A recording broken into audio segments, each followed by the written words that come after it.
everyone. Welcome to the very first episode of the Unkindness Brothers show. I'm your host, Matt Lytle. I'm Chris. I thought you were going as Califf. Well, I mean, it's one of those things where, from past endeavors, that's how people know me is Califf. But I think we're going to try something new, and we're going to go with a name that people can actually pronounce. Copy that. You guys might know us from Travel Channel's hit ghost hunting show, Ghost Loop. We were both paranormal investigators and hosts of the television show, which you can actually watch on Max now. I go by Matt on the show. He goes by Califf, but apparently he's going to go by Chris. So if you hear me call him Califf, which is going to happen in this entire series, just know that it's him. Let's also be clear that it's Califf, not Cliff or Caleb. Like, I just kind of want to make that a little, just no. Yeah, you're sensitive about it. We get it now. But a little bit more about ourselves. Califf, you have a law enforcement background. I do. Well, more law enforcement adjacent than I would say actual law enforcement. I've been fortunate enough in my life to do a lot of things that I can't necessarily talk a lot about. But I mean, I've had ample opportunity for training, things like crisis intervention, interrogation, things, negotiation, all those things. So gathering intel and talking to people and research work is kind of what I really made my bones in as far as law enforcement related stuff goes. Which is perfect because we are taking our paranormal experience and our research and love for history and love for lore, and we're going to dive deep into some of the most intense, most famous true crime stories in the entire world. Why are you going to say with your eyebrows? Because I'm so very excited about this, man. Fair. My background is basically a storyteller. I live in Los Angeles. I work in the film and TV industry on both sides of the camera, but I'm around a lot of writers. I'm around a lot of developers, and narratives and storytelling is a thing I find very important. And when it comes to true crime, that is the most important thing when it comes to these stories. And I look at these types of stories in a lot of different angles that you guys will not hear in any other podcast. That's what I'm going to bring to the table, along with his expertise. And not only that, him and I just so happen to be besties. We're soulmates. We are soul ties. I know a lot of you guys will know what that is. It's true. We have to tell everyone that you and I, we met 7 years ago. Oh, he's calling a timeout. What's a soul fly? What? Soul tie. So you take a soul mate, which a lot of people believe you can have multiple soulmates, right? But a soul tie is one person. And a lot of people do not find their soul tie in this world. Maybe their soul tie didn't even live when they lived. It's a very major way of saying soulmate. But you're my soul tie. No part of that did you define what a soul tie was. I disagree. Like, I just want to make that clear. You're really like, oh, it's a soul tie, but it's a soulmate. So you really, is what it is. I think I explained it pretty well. So this is episode 1 of the Unkindness Brothers. Now, I do want to bring up to the people that are watching, there's a certain specific reason why we chose the name Unkindness. Not because we're unkind humans. I mean, it depends on if you're a Dodgers fan or not. But more than that, Matt, you really put a lot of thought into the idea of the unkindness. So, I mean, let's let everybody know. In Norse mythology, Odin, who is the All-Father, had 2 ravens that were technically an unkindness. You only have to have 2. Those 2 ravens would fly around the world and gather information and gather knowledge for Odin himself and bring it back. So Odin could be the All-Father. You and I are those 2 ravens, and you guys watching this, listening to this, are Odin. And here we are. So what you're telling me is not only are we soul flies, twin flames, best friends, brothers, rather unkind at times, we're also ravens, and we report back to Odin. Pretty much. That's hot. We are talking about one of the most famous, one of the most followed, probably the most followed case in the 21st century, besides OJ. Oh, Nice. You knew it. See, that's what I'm saying. We're on the same page all the time. Soulflies. Besides OJ. Yeah. Soulflies. Casey Anthony. So Casey Anthony, I don't know if you knew this. She just reemerged this year, like literally 2 months ago, on what we all love, TikTok. Did you know this? It's funny you bring that up because quite coincidentally, speaking of the case, my daughter, who's still alive and living, unlike hers, um, Jesus Christ. dude, I'm sorry. Like, it just, when it comes to kids, like, it's, how I am. I'm dad first. Like, and being a dad of two daughters, like, I can't fathom. But anyway, We'll to get to get up that. to the point, I remember sitting on the couch and, just kind of watching Arrow probably. And my daughter was scrolling on TikTok. Now, mind you, for everybody that's going to freak out, why is your daughter on TikTok? It's monitored severely between me and her mother. We get things done. My daughter is very well taken care of. Anyway, apparently went on this big deal as far as it went with her coming back and people putting up reaction videos and all that type of stuff. And my daughter comes to me and goes, Dad, who is this? Like, this person, who is this? First thought I had when she showed me the video, I said, wow, Katy Perry got old. That was the first thought I had with the visual of it. And she goes, no, Dad, but who's Casey Anthony? And I just remember looking at my phone and like, sweetheart, let me tell you a story. Let me tell you a tale from my growing up. But before we get into everything, I have not seen it. I have not seen the video. So here we go. We're going to watch it. Today is Saturday, March 1st, 2025.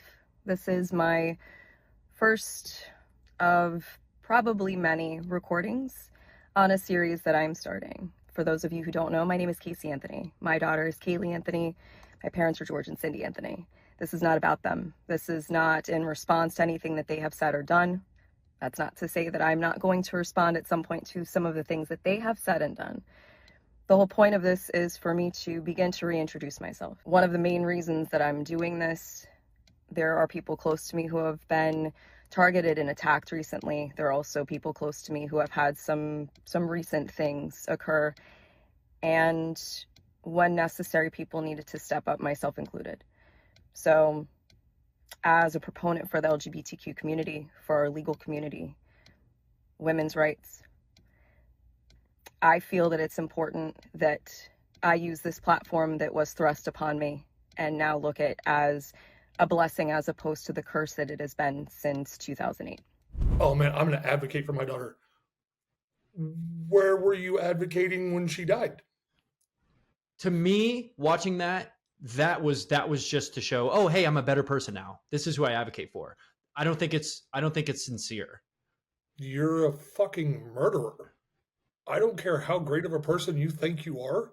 You killed your fucking kid. And to say you can email me, like, what does she think is going to happen? It's clear the Substack thing probably paid her to jump on and do this together. That has to be. To me, that's the only way. Like, you've got balls of steel to come back on and be like, oh, I'm going to advocate for my daughter. Although, yes, it's whatever. I'm going to advocate. I mean, before we even go any further with, we're having this conversation clearly. I think we're jumping a little bit ahead. Yeah, I think we are too. Because I was about to mention the fact that she said, I am the daughter of George and Cindy Anthony. Why would she bring up her parents? And that is exactly what we're going to get into tonight. I want to bring up the family. And I really want to bring up the secrets behind the Casey family. So, Casey Anthony pretty much grew up in a normal family. Father was a cop, mother was a nurse, brother was a brother. That's your stereotypical all-American family, and that's what it looked like to everybody from the outside. So I'm just going to go ahead and start with one of the most important dates of this story, which is June 15th, 2008. That is the last day that Kaylee Anthony, Casey Anthony's daughter, who was 2 years old, was found alive. Was seen alive, I should say. Fast forward 31 days. Cindy Anthony, Casey's mother, called 911 because Kaylee Anthony had been missing for 31 days. So, Caleb, during those 31 days, Casey Anthony was nowhere to be found. Her parents had no idea where she was. There's documentation of her out partying. There's videos of her stealing friends' checkbooks and writing illegal checks to shop at Target, to shop at malls. She wasn't necessarily worried that her child was missing. It's like she wasn't. And granted, all these photos and videos, Kaylee was nowhere to be seen in them. And again, they were at clubs, they were at bars, they were shopping at malls. So it's pretty obvious that something fishy was going on with Casey. Once her mom called 911, Casey was there. They had found Casey at her then boyfriend's house because the family car, which was a Pontiac Sunfire, which was actually my first car, was found impounded in a parking garage. So George Anthony, her father, found it, went to the tow yard, and opened it up, and what smelled like a dead body. So July 16th, that car had been there. So July 16th was the first day that they knew where Casey was, found the car. So Cindy called Casey and said, come over here right now. After that, cops the same exact day said, where's your daughter?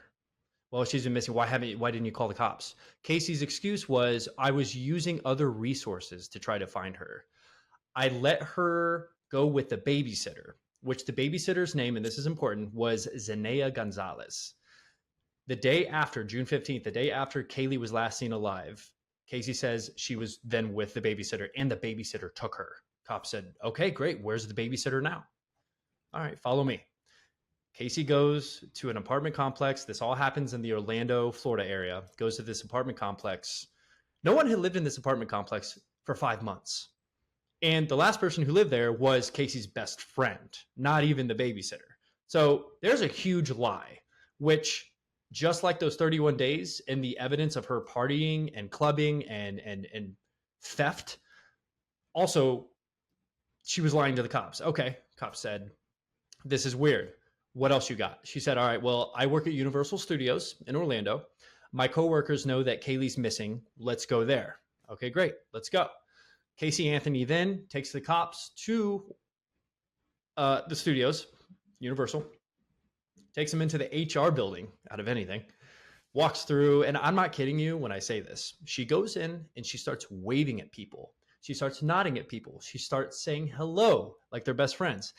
The cops who have been interviewed since the past years, even recently, said everybody who was looking at us was like, hi, question mark? Like, what is going on? So the cops basically knew that she was lying.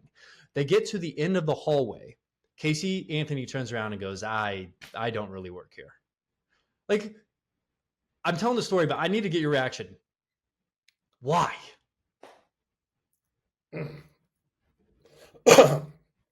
Sorry, choked out my own pride.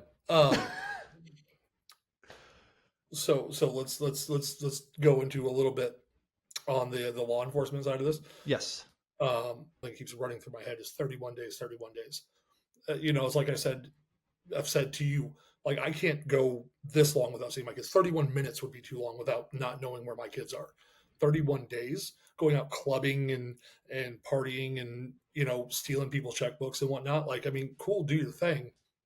But you already right there, from somebody who's sat through some of those types of investigations, that already right there puts you in the crosshair, right? Right there, you're like dead to rights.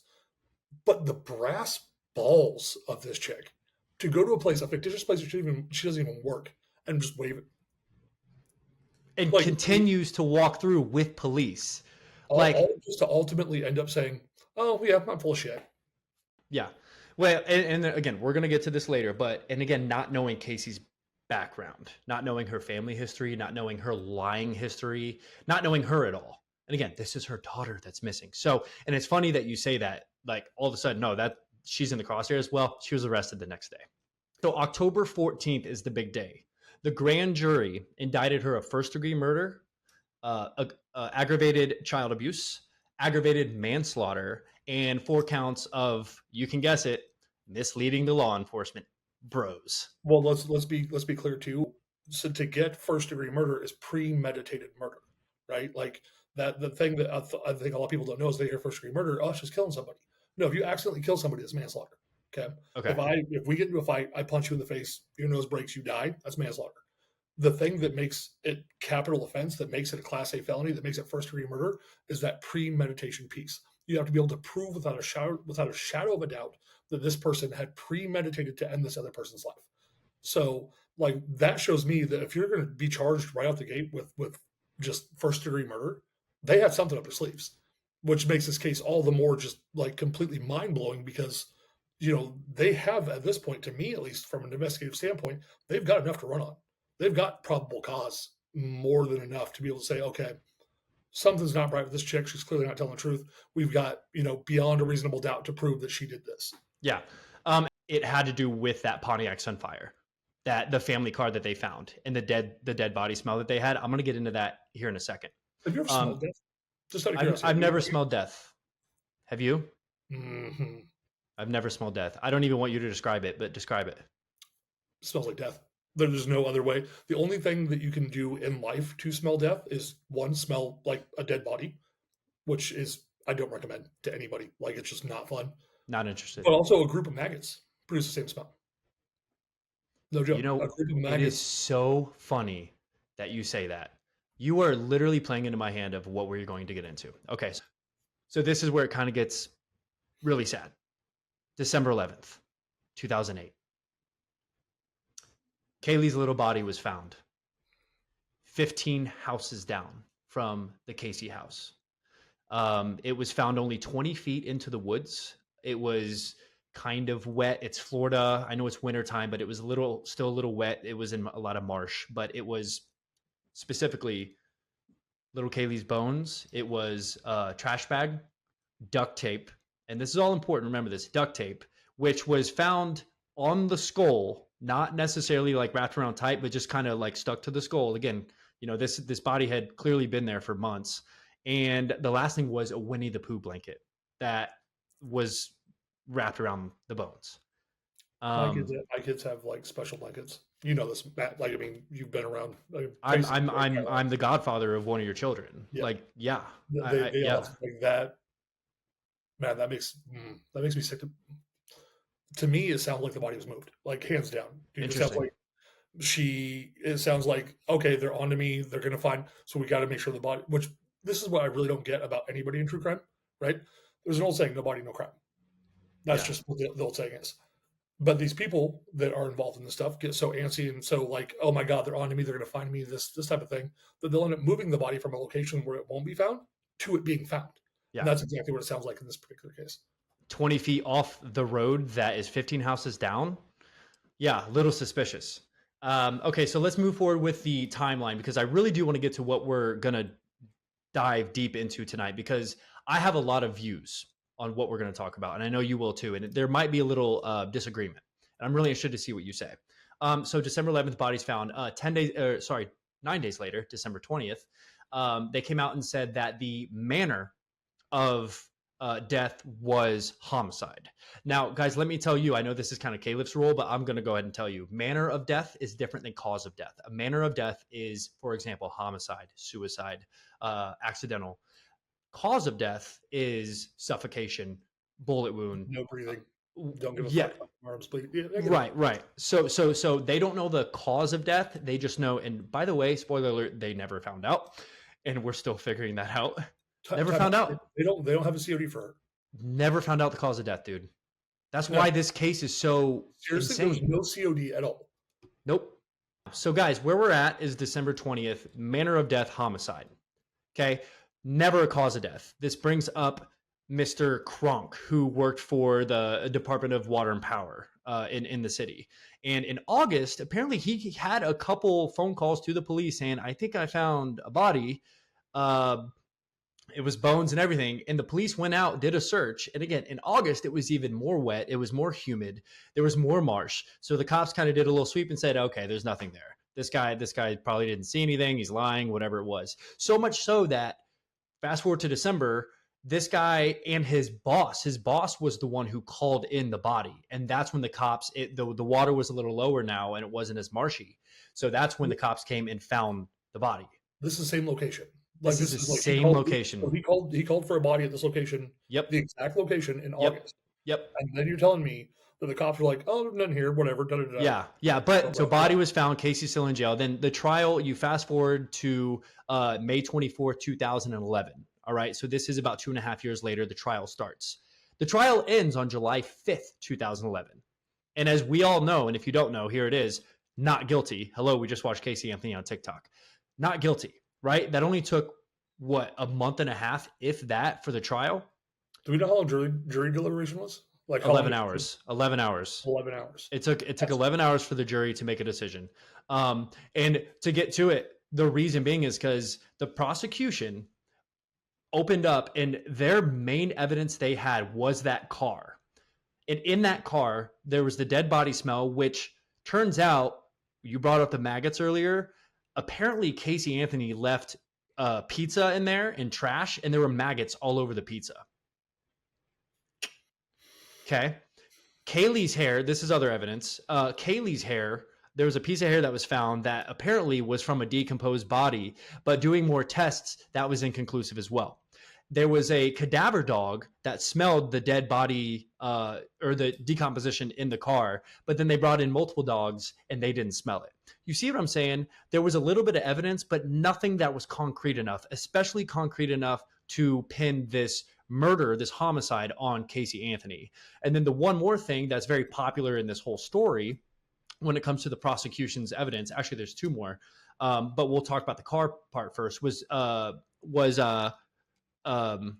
chloroform. Apparently there was chloroform found in the trunk. The smell of it was very strong. And so the prosecution basically said, hey, Casey Anthony suffocated with chloroform. It's that simple. There was a search on the Casey family computer, March 2008. So this was a couple months before Kaylee disappeared and passed away. That was a chloroform search. Well, it turns out Cindy, the mother, admitted at trial that it was her, and she meant to search chlorophyll, or she did search chlorophyll because her dog got into some bamboo and she was just wondering like what the symptoms were going to be for chlorophyll. And then chloroform came up. It was the first link, and so she clicked on it.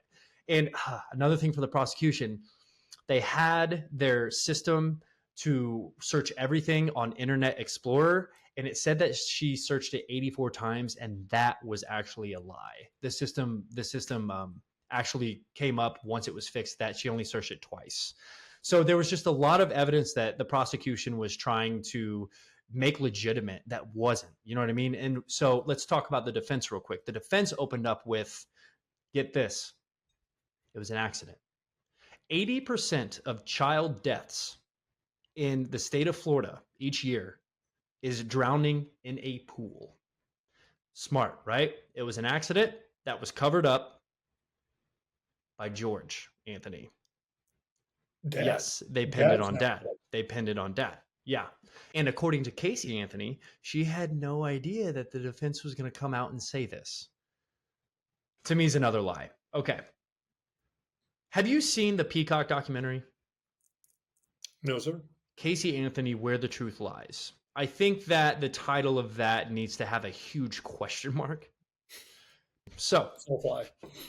in this The Truth docuseries, whatever, Casey Anthony has, after, this was 2022, so a couple years ago, Casey Anthony has now turned the entire narrative of this whole case onto her family, and especially onto her father. So the story goes, remember when I said at the very beginning of the recap how it was from the outside, they were just a typical, normal, all-American family? Turns out, from this documentary, from the words of Casey Anthony, that's not true.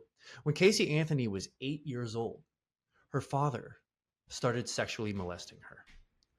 I'm assuming the father came out and was like, no, that's not true, right? And then Of course. it starts the whole fucking debate. Of course. See, this is the biggest problem with with this type of shit. By the way, you didn't let me finish. There's more. There's a lot more, brother. Oh, God. The whole scene of last time Kaylee was seen. Here's from Casey Anthony's words. She fell asleep one day. It was late morning. She was taking a nap. She had Kaylee next to her on the bed. She always had Kaylee next to her in fear of her father molesting her. She woke up from a nap. Kaylee was not there. She goes outside. She starts walking around the pool that does not have a ladder, which is big, and does not find any signs of anybody. And then her dad comes around the corner with Kaylee, and Kaylee is soaking wet, hands Kaylee to Casey Anthony and says, this is your fault. Your mother is going to be pissed. And then he took Kaylee's body, walked away, and according to Casey Anthony, that was the last time she saw her 2-year-old daughter, Kaylee. Here's your dead, like, here's your child dead in my arms. She didn't know that Kaylee was dead.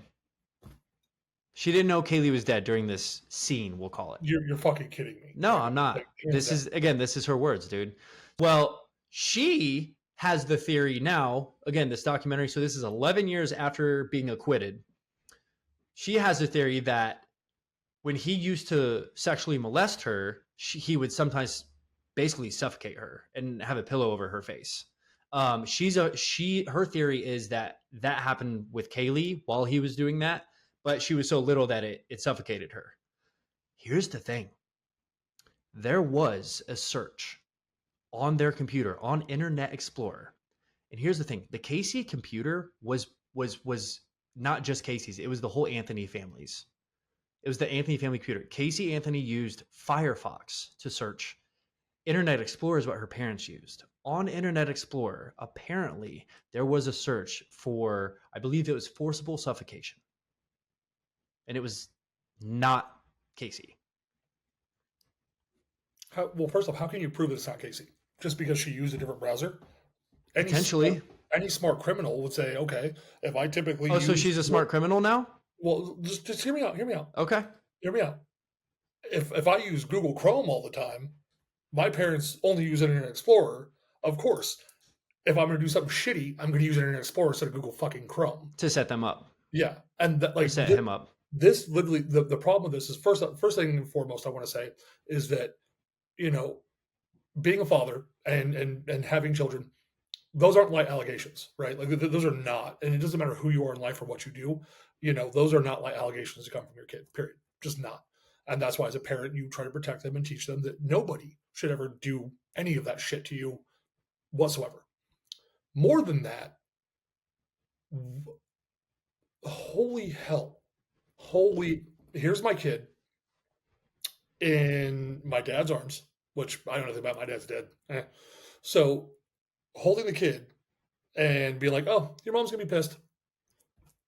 Like, is this a family of just complete, utter psychopaths? Like, I love how you asked that, and I know that was rhetorical, but I'm going to answer that. I think it is. Because I'm going to tell you two things that I think are going to blow your mind. Shoot. During the trial, Lee, her older brother, went up to the stand and said that when George used to bury their family pets, he would take duct tape, a trash bag, and wrap them up in a blanket and throw them out into the woods. This is not a pet. This is a human being. This is a human child. Yeah, right. By the way, George was a former cop. Like, I just want to add that to the resume. I did say that. But so in my head, I'm thinking he's not dumb. He wouldn't do that 20 feet away to his granddaughter, right? But this is one thing that really struck me as well when it comes to maybe George has something to do with this. George was having an affair while Kaylee Anthony was missing. This is a fact. This person went up to the stand and said, and I quote, George told me that it was an accident that snowballed out of control. To be quite frank, I mean, it sounds like a perfect storm. And I mean, there's certain instances in life where you have these moments where these cases and these things, they take on that perfect storm. OJ being the prime example, right? They didn't rope stuff off or whatever have you. I mean, we get to that one down the road. But it sounds like there was a bunch of neglect in this case. It sounds like that there wasn't enough information being gathered at the time when it needed to be gathered. So it's a bunch of hearsay being pieced together after the fact. And when you look at anything, right, hindsight's supposed to be 20/20, not when it comes to murder, because that gives you time to lie, to manipulate, to do all these things that the entirety of the Anthony family did. Going into the story and getting to this point with you now, this isn't just something that I'm looking at as Casey being the Ulta piece of shit. I mean, don't get me wrong, she's an awful human, like hands down. But it seems like you have an entire family, entire set of just complete psychopaths that all tried to cover up whatever it is that went down. And unfortunately, at this point, unless somebody wants to get real honest, which none of them are ever That's not going to happen. We're never going to know what happened to this poor little girl. But Yeah, what it sounds like to me is that everybody knows what happened, and everybody's trying to save their own ass. Yeah. You and I study cults. We study psychopaths. We study this stuff. For her to be manipulated by her father during those 31 days and to be out and partying and whatever, and according to her, she never drank. She was like, the photo of me over the toilet is because it was my 21st birthday. She's like, and she was working, whatever it was. she kept saying the reason why is because my dad was telling me Kaylee's going to be okay. Everything she did to the cops, she was like, my dad told me to lie. He was telling me all of this. He knew how it worked because he's a former cop. He was telling me. And so, and let me finish. So being sexually assaulted, like her dad has absolute full control, brainwashed Casey Anthony. And especially Casey was only in her early 20s during all of this. So say it did happen. That, in my eyes, is such a possibility, if what she's saying is true, that George had her, what's a term to use, but had her in the palm of his hands and was in full control, just like a cult leader. You know, first off, were there ever any charges leveled against him? no. At all? Mm-mm. There was just there's no proof. There's no evidence. And he denied everything. He denied everything. Well, this is unfounded then she's just barking up the tree trying to make somebody else look bad. But maybe he's a liar. If he does that stuff, he's a great liar too. Why is she such a good liar? Why did she grow up being such a good liar? But think about it. How are you raised? By your parents. But here's the thing you don't think about, right? So you've got daughter on one hand trying to sandbag dad, dad trying to sandbag daughter. Why is nobody talking about mom? Or brother. Mom, the one who searched chloroform. Yeah. Right? Mom on accident. The accident. It seems like, and dare I might say, that they were fighting each other to protect. Unless the mom is an Oscar-winning actress, like she seems pretty legitimately surprised and absolutely petrified that her granddaughter is missing. So, how would you respond on a 911 call 31 days later if you're the one that did it? You'd be in a war. I don't know because I'm never in that. I can think back to times where I've sat through interrogations, sat through legitimate interrogations, right? And people have sat there, stone cold faced, talked like we're talking right now, and then we'll bring up like a death that triggered something in them that brought them to do the bad thing, and they'll break into full tears, sweats, the whole nine. Come to find out, the death they're referring to never fucking happened. Like that's the thing you remember is like that's crazy. The fact that a human being with the way people work and this stuff goes about, from my standpoint, where I'm looking at this whole thing, and I'm not even looking at it from like an LE lens. I'm looking at it from like just research in general. Yeah. Like you have Casey Anthony dead to rights, but you fucked up your investigation so bad. You were so late on times where you shouldn't have been. You took this to me, a lot of this falls on the police department not doing their job. Right? Especially that August search of just going and sweeping and be like, there's nothing here. That right there is just like, I don't care what the conditions were. We're talking about trying to find a 2-year-old granddaughter down the street from the family. Like to go and be like, okay, and I'm not saying they didn't try hard enough, but they didn't try hard enough, bro. Well, I bring up the whole perfect storm thing. It's like fate is what had the biggest hand in this whole thing. Okay, so there's a smell of death in the car. But it just so happens there was rotten pizza with maggots. Well, they correlate to the same smell, which would send off an idea for a cadaver dog to go, okay, death is in this car. But then when you clean that out, since it's not actual death, you bring in more cadaver dogs, they don't smell it. Like that, like there's pieces like that all over this case that make it just so difficult to be able to point in one direction. So starting from the beginning of this, being like, okay, no, she's dead to rights, I can kind of see where they lost probable cause in this. Yeah. Because things are just so on the nose, so specific that you don't know. Like I said, I mean, we can say it was dad, we can say it was mom, we can say it was let's finish off real quick. What do you think happened? I can go first if you want. Yeah, I mean, go ahead, man. Go ahead. But I do believe that they both were involved. I think it was some sort of accident. I don't know if it was a drowning or not. Some sort of accident that was covered up. I think the mom probably knew about it sooner than people think. And I think Lee, the older brother, probably pissed off because he knew his family was crazy. I don't know. But that's my conclusion. What about you? Again, just inconclusive. I think Casey did it. I think. You think she murdered her daughter? Yeah. Or you think accidentally killed her daughter? I think. Why would she murder her daughter? Because all of her friends say that she was such an amazing mom. She loved her daughter. Like there was no signs besides she wanted to party. Yeah, I'm like, hold on. She loved her daughter enough to have her mom call 31 days after her daughter was missing. She gave a false nanny, a false job, false friends, false everything. Right? I'm sorry, a doting parent doesn't have to lie about where their kid is or who their kid's with. If you're doing the righteous shit as a parent, if you're being that parent, You know the answer to these questions. You don't have to make things up to make yourself look better. So yeah, her friends might have said she's a doting parent. Oh, she's this, she's that. Cool. Because what you see on social media, and back then it was probably MySpace or whatever have you. I just aged myself a lot. No, it was MySpace. They did mention that in the documentary. But again, nothing is how it's perceived through the media, right? The people that know you as a parent, you're my best friend. You know how I parent my kids. You know how I go about things with my kids. You know how that goes. And if you went on national TV after something happened, goes, Chris is a great dad. You know that because of experience. You know that because you've been around. I don't have to go pay people to say, oh, dude, he's a good dad, right? I do what I do. So you're basically saying Casey did that. It all falls back down to one specific thing that I said at the very beginning of this whole thing. I would not be okay not knowing where my kids were for 31 minutes, 31 days. And then your mom still has to be the one to call, not you. Right. And you're like over, and by the way, you guys heard in the phone call, hello, yes, she's super calm. But again, that leads me to, and I'm going to finish it off by saying what she was saying about her father and all of that. It's just like, I know she's a liar and I don't necessarily believe her, but if what she said is true, it all makes sense because of the brainwashing and the power and control her father then would have over Casey Anthony growing up into her teens. She's petrified of her dad. She's terrified of him. He is but then you're gonna the devil to her. You're right, but then you're going to... I'm just saying, she was even studied in prison. She was studied in prison by psychologists, and they said her actions and her lies are to par with people who were sexually assaulted as children.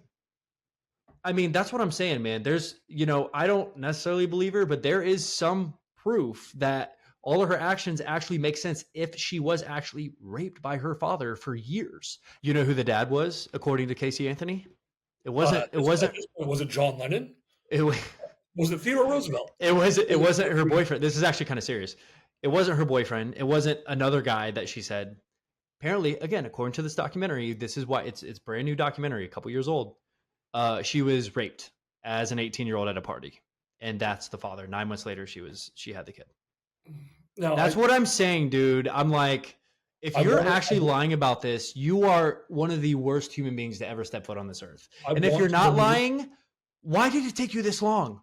But then again, maybe she was controlled by the father. Maybe it took her so long because it's not as easy for her to come out and tell the truth as it would be a normal person who has not had that experience.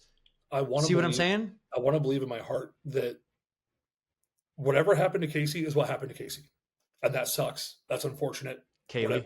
Mm-hmm. No, I'm talking about Casey and her essay stuff. Okay. But that's bringing to my point. Kaylee is what matters in this story. Right. That's a 3-year-old little girl who did not get to grow up because of the incompetence of the people around her.